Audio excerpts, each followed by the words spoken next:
Bonjour, je m'appelle Mathilde Gourdon, je suis diplômée de l'ENTPE de la promotion 66 et je travaille actuellement au comité d'organisation des Jeux Olympiques et Paralympiques de Paris 2024.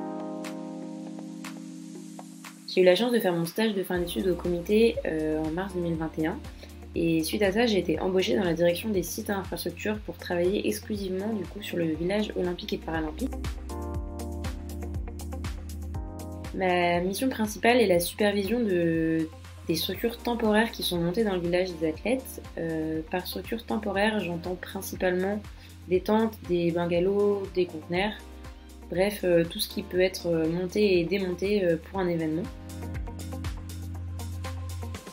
Et après les Jeux, je serai également du coup, sur le suivi de la désinstallation de toutes ces structures. En parallèle de ça, j'ai également une mission de suivi d'opérations de travaux VRD dans le village qui permettent justement d'accueillir ces structures temporaires. D'un point de vue transition écologique, en fait, lors de la candidature et de la signature du contrat de ville haute, Paris 2024 s'est engagé à atteindre de nombreux objectifs sociaux et environnementaux dans le but justement de réussir à laisser un héritage positif et de réduire au maximum l'empreinte des Jeux. C'est une préoccupation qui est au cœur de l'organisation et au cœur de ce qu'on fait, puisque pour le village, l'objectif a été initialement de construire un quartier entier. En fait, c'est un quartier qui change complètement son usage. Le choix de cet emplacement donc entre Saint-Denis, Saint-Ouen et l'île Saint-Denis permet en fait de reconstruire la ville sur elle-même et de l'insérer dans un quartier qui est lui-même en mouvement depuis plusieurs années.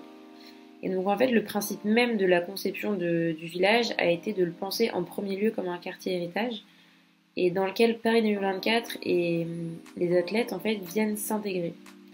Ça a été l'inverse pour de nombreuses éditions précédentes. Et en fait, l'objectif aujourd'hui, c'est d'éviter d'avoir des infrastructures qui sont laissées à l'abandon, comme ça a pu être le cas. Donc en fait, mon travail aujourd'hui, c'est de faire en sorte que tout ce qui n'a pas d'utilité en héritage, on arrive à le développer et à le construire de manière temporaire, et qu'on arrive à le retirer après les Jeux, comme si de rien n'était.